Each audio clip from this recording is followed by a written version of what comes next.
بسم اللہ الرحمن الرحیم۔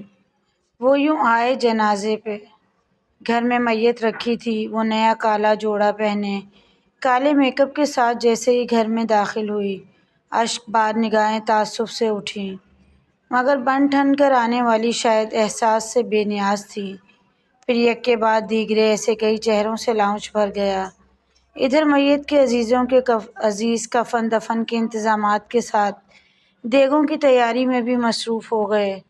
جنازہ جانے کے لیے تیار ہوا تو مردوں کو پہلے فکر تھی کہ جب تک ہم دفنا کر آئیں مہمان عورتوں کو کھلا کر فارغ کر دینا۔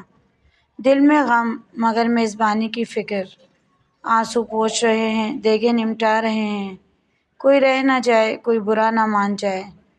فوتگی کا دوسرا دن، سوجھی آنکھیں، بھاری ہوتا سر، مگر بھرپور لوازمات کے ساتھ ناشتے نمٹائے جا رہے ہیں۔ کسی کی خاطرداری میں کمی نہ رہ جائے، کوئی ناراض نہ ہو جائے، کوئی دور سے آنے والا رشتہ دار خفا ہو کر واپس نہ چلا جائے۔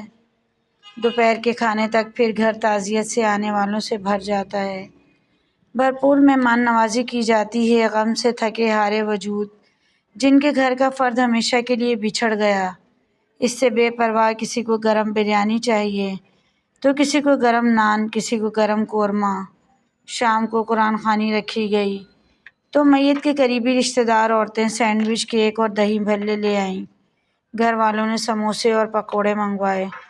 فوتگی والا گھر ٹی پارٹی کا سماں پیش کرنے لگا، دل دہائیاں دیتا ہے۔